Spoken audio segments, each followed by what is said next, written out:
Cuando hablamos sobre el resfriado común, vimos que normalmente tiene una evolución breve y autolimitada, con un cuadro clínico que puede ser leve o moderado, pero no grave. Cuando no es así, los pacientes suelen sentir como que tienen demasiada gripe, o una gripe demasiado fuerte o demasiado frecuente, y a veces es esa justamente la molestia que los lleva al médico, ya que muchos no consultan por un simple catarro. Así pues, cuando nos dicen que un niño tiene demasiada gripe, la primera interrogante sería ¿y qué es demasiada? Bueno, básicamente podemos identificar tres casos: cuando es muy intensa, cuando es muy prolongada o cuando es muy recurrente. Lo primero significa que se nota un estado general muy malo. Lo segundo sería cuando los síntomas no mejoran en una semana o no desaparecen a los 10 días. Y lo que consideremos excesiva frecuencia depende de la edad. No es raro que los menores de 2 años tengan hasta 8 o incluso 10 episodios anuales, pero esto disminuye poco a poco a medida que van creciendo y desarrollando mejor su inmunidad. Un adulto no suele tener más de 2 o 3 resfriados al año. Un estado general muy malo sería, por ejemplo, fiebre demasiado alta, dolor de cabeza excesivo, malestar corporal muy intenso, deterioro del nivel de conciencia o un patrón inusual del desarrollo de los síntomas. En el resfriado común, la fiebre no suele superar los 39 grados. Si hay tos, generalmente empieza a disminuir hacia el tercer o cuarto día, aunque puede tardar en desaparecer del todo. El dolor de cabeza habitualmente coincide con la fiebre y no es muy intenso fuera de ella, y el moco comienza siendo transparente o blanquecino. Luego de unos días se vuelve amarillento y después se aclara de nuevo. Si no se aclara y persiste purulento o se vuelve cada vez más fétido, hay que investigar otras cosas.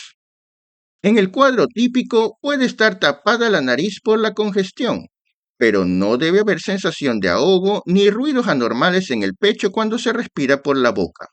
La frecuencia respiratoria tampoco tiene que estar aumentada, salvo durante la fiebre en que sí puede acelerarse un poco, por lo que debe contarse la misma después de normalizar la temperatura. Si el estado general es muy malo, esto normalmente significa que la infección se ha extendido a otros órganos más allá de las vías respiratorias altas, o que al virus se le ha añadido algún otro microorganismo patógeno, lo que se conoce como sobreinfección, siendo lo más habitual la sobreinfección bacteriana. Los órganos afectados pueden estar en el mismo aparato respiratorio, pero también en cualquier otro aparato o sistema, dando lugar a muy diversas complicaciones. Incluso es posible que se diseminen por la sangre hacia múltiples lugares o incluso a todo el cuerpo, algo que conocemos como sepsis, que es un cuadro muy grave que requiere asistencia hospitalaria urgente porque puede ser mortal. Ahora, ¿por qué sucedería esto en un cuadro que suele ser pasajero y benigno? Para que cualquiera de estas cosas ocurra, debe tratarse o de un germen más agresivo que los habituales del resfriado, o de un niño cuyo organismo no se está defendiendo bien, es decir, que tenga un trastorno de la inmunidad, que puede ser alergia o inmunodepresión. Gérmenes agresivos hay muchos, así que solamente mencionaremos tres particularmente importantes: el virus de la gripe o influenza, el Streptococcus pyogenes y el Corynebacterium diphtheriae. Aunque coloquialmente la gente llama gripe al resfriado común, la palabra gripe es, en el lenguaje médico, sinónimo de influenza, una enfermedad muy contagiosa, llamada así porque en la antigüedad, como en ciertas épocas afectaba pueblos enteros, se creía que era causada por influencia de los astros. Llegó a provocar grandes epidemias, como la pandemia de 1918 conocida popularmente como la gripe española, aunque en realidad se originó en Kansas, Estados Unidos. La mortalidad de la Primera Guerra Mundial y la censura de muchos gobiernos ocultó su gravedad, que se conoció sobre todo gracias a la prensa de España, lo que le dio su nombre. Hoy se sabe que esta enfermedad es causada por un virus, al que se le denominó por tanto virus de la influenza o influenza virus. Origina un cuadro que a menudo no solo afecta a vías respiratorias altas como la nariz o la faringe, sino que se extiende hasta las bajas como los bronquios y al mismo parénquima pulmonar.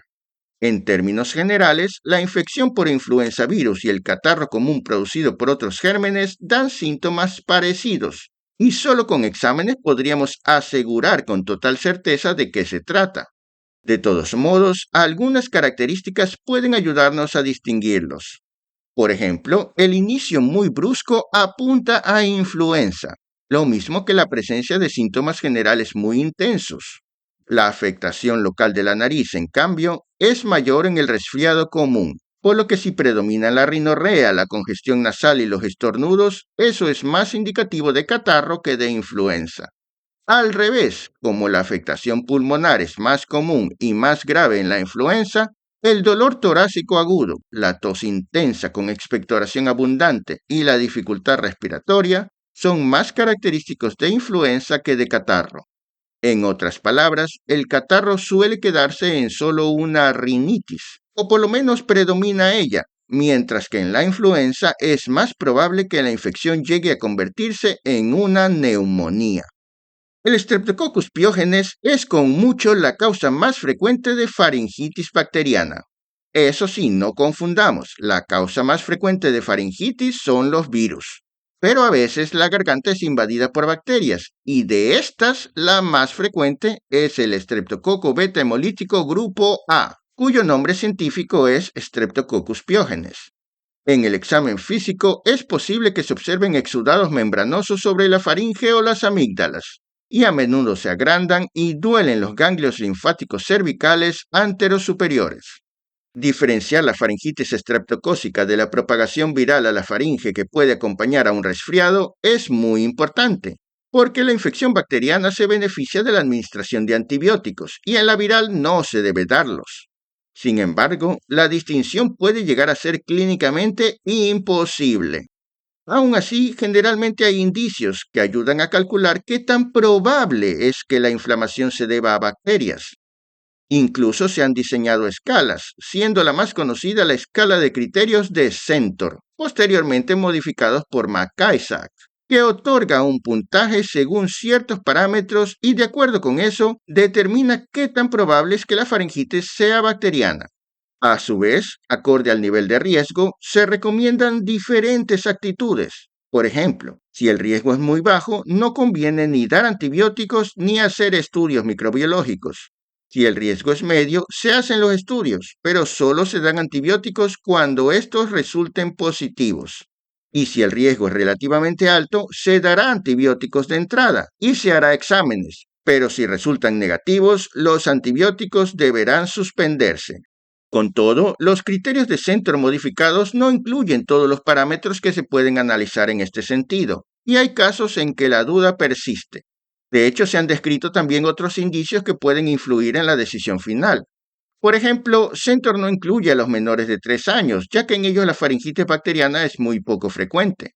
La presencia de conjuntivitis, mialgias o exantemas morbiliformes tiende a verse más en enfermedades virales, mientras que características como un comienzo brusco, fiebre muy alta y afectación faríngea intensa incrementan la probabilidad de un origen bacteriano. El exantema escarlatiniforme y las demás lesiones típicas de escarlatina también indican la presencia de Streptococcus pyogenes. El Corynebacterium diphtheria es el germen causal de la difteria, una enfermedad que afecta a las vías respiratorias altas donde origina la aparición de pseudomembranas, formadas por fibrina y células muertas que incluyen bacterias, células de la mucosa y células inflamatorias. A diferencia de las membranas de otras faringitis, la pseudomembrana diftérica está fuertemente adherida a la mucosa subyacente, y si se intenta retirarla habrá sangrado, y la mucosa descubierta se notará muy inflamada. Los tejidos circundantes también pueden hincharse mucho, hasta el punto de haberse descrito el llamado cuello de toro.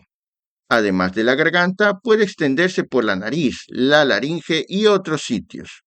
Puede ocasionar la muerte por asfixia si el edema o las pseudomembranas ocluyen totalmente la vía respiratoria.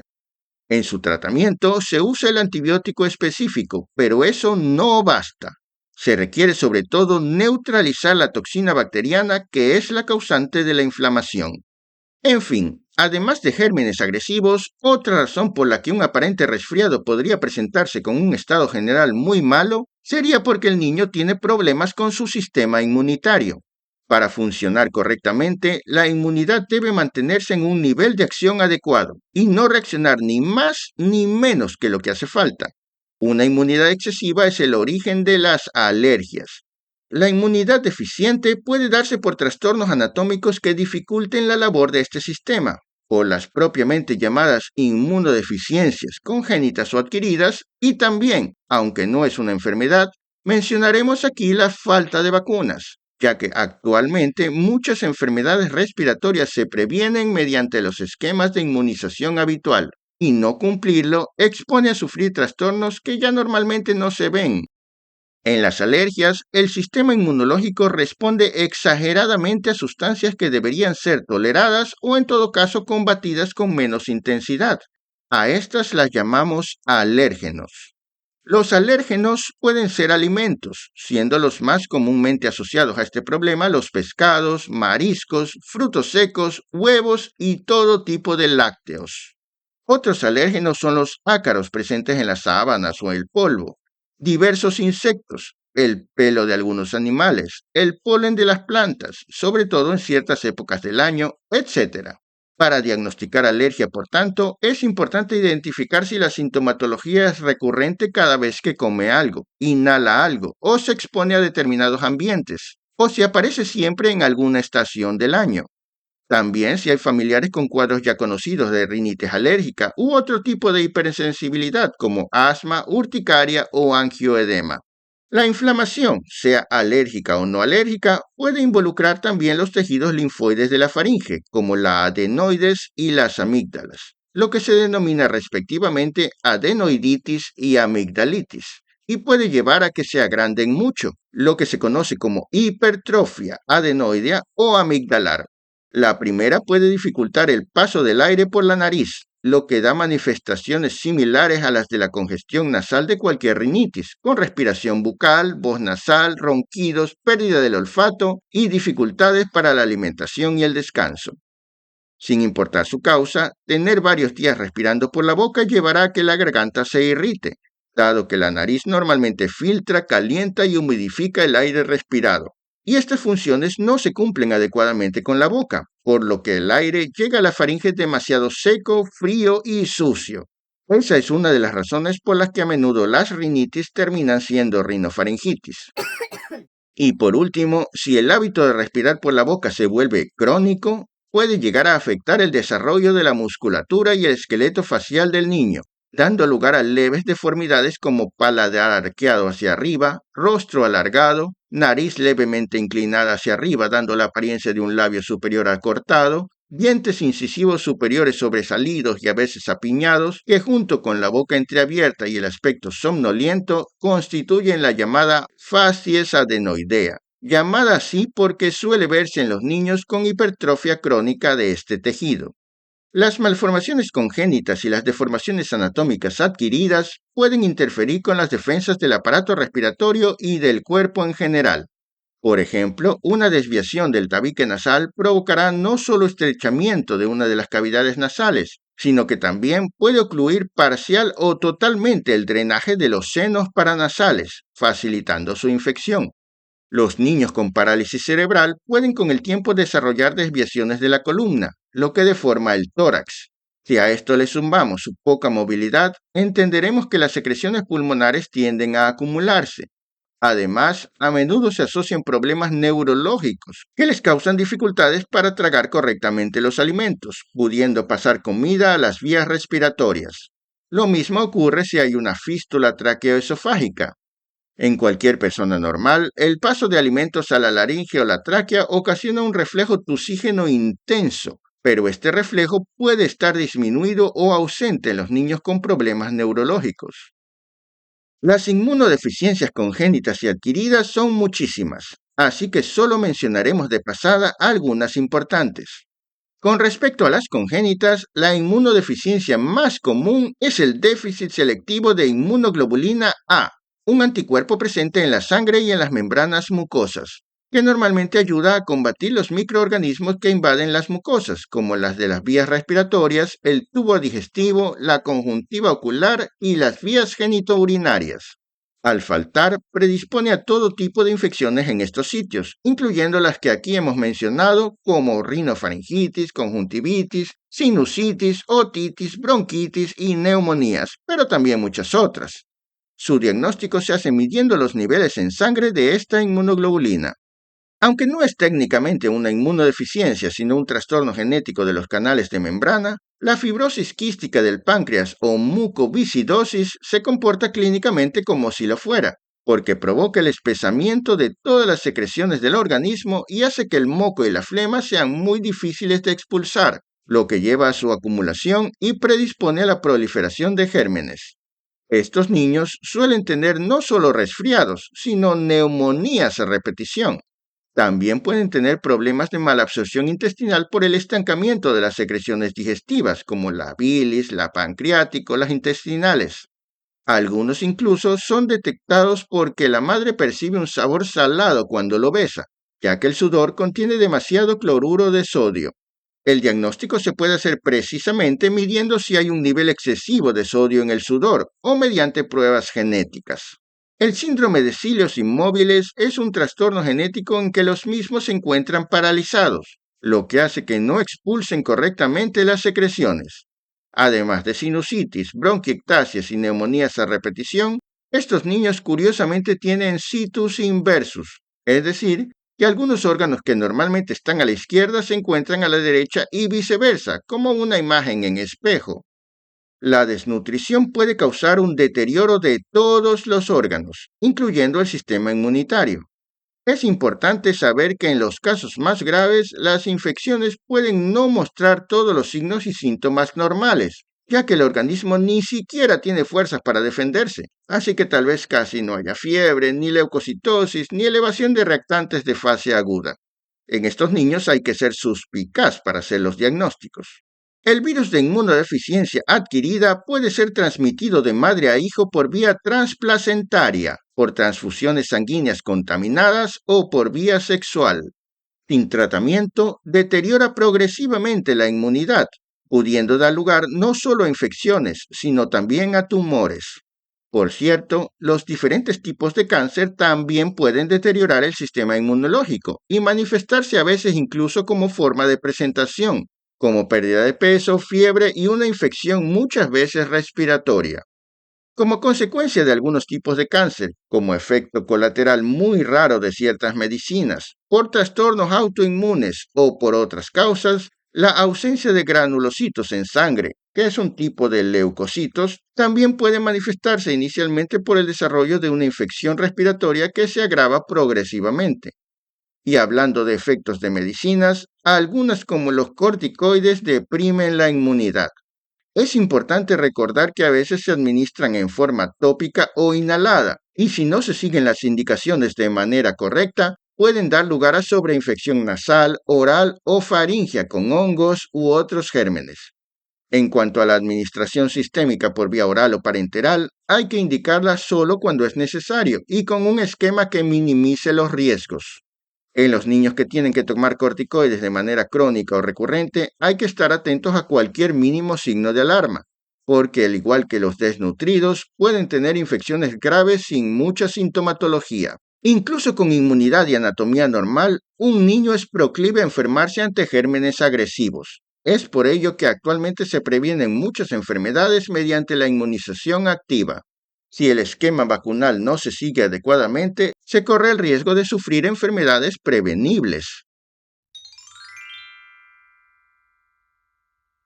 Si el resfriado se prolonga mucho, las posibles causas son los problemas de la inmunidad, la presencia de un cuerpo extraño en la nariz, los irritantes externos, la sinusitis bacteriana y la invasión por gérmenes inusuales. Como ya hablamos de los primeros, revisaremos el resto de estos casos. Cuando el cuadro clínico no ha mejorado francamente en una semana o no desaparece hacia el 10.º día y aunque no refieran el antecedente, debemos examinar la nariz para ver si no hay un cuerpo extraño incrustado en el fondo. Si no se extrae al tiempo, la rinorrea podrá volverse crónica, purulenta e incluso sanguinolenta. Si no hay ni un cuerpo extraño ni problemas de la inmunidad como alergias, inmunodepresión o falta de vacunas, es posible que la cronificación se deba a la agresión directa a la mucosa nasal por cosas que la irriten. Cabe destacar que en la historia clínica de toda rinitis deben buscarse, ya que aunque haya alergia, infección o cualquier otra cosa, los irritantes externos siempre podrán agravar el caso y deben evitarse.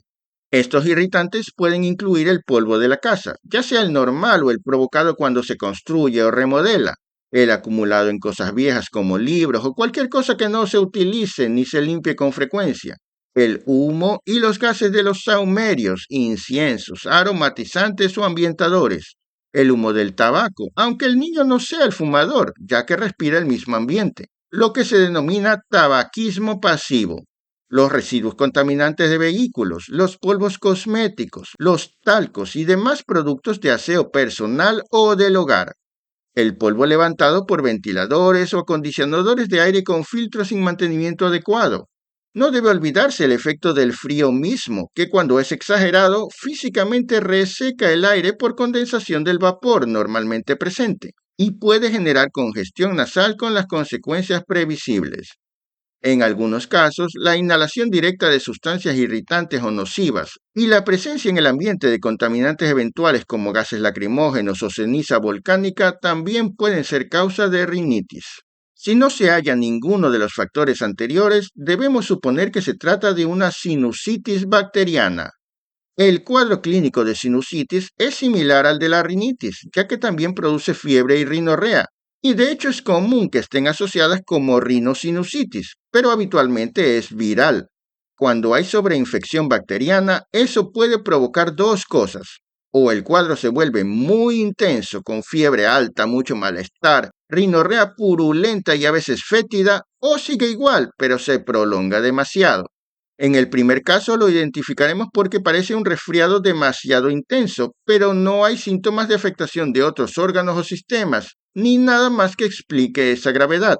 Y en el segundo, porque hemos descartado las otras causas frecuentes de rinitis prolongada. Si se ha hecho esto concienzudamente y la anamnesis es confiable, no se necesitan más exámenes para iniciar el tratamiento antibiótico. En casos dudosos, se puede solicitar imágenes que confirmen el diagnóstico, siendo de elección la tomografía, donde se puede ver claramente el engrosamiento de la mucosa y la ocupación de los senos por líquido. Las radiografías son más económicas y teóricamente permiten ver estos mismos fenómenos, pero su utilidad se ve limitada porque producen imágenes menos claras y a menudo con sobreposición de otras estructuras que dificultan la visualización. Además, el esqueleto facial del niño va cambiando por el desarrollo de las dos dentaduras y el desarrollo progresivo de los senos, lo que implica que el médico debe tener experiencia para interpretar correctamente lo que ve. Es por eso que la tomografía se considera mucho más adecuada para hacer este diagnóstico. Cuando los supuestos resfriados se presentan con más frecuencia de lo esperado, es indispensable averiguar qué factor está predisponiendo a que se produzcan. Tal vez simplemente el niño se está exponiendo demasiado y se está contagiando con mucha frecuencia, pero puede ser que tenga problemas con su inmunidad o haya irritantes todo el tiempo agrediéndolo. Estos últimos casos ya los hemos mencionado, así que solo señalaremos que los sitios de contagio frecuente suelen ser las escuelas y los sitios de reuniones o recreación colectiva, como piscinas, parques y cualquier lugar donde haya fiestas o eventos con mucha gente. De todos modos, es de resaltar que los lugares cerrados y con contacto cercano entre las personas son mucho más riesgosos que los sitios abiertos con buena ventilación y sin aglomeración. Espero que les haya gustado este resumen. Nos vemos en una próxima ocasión.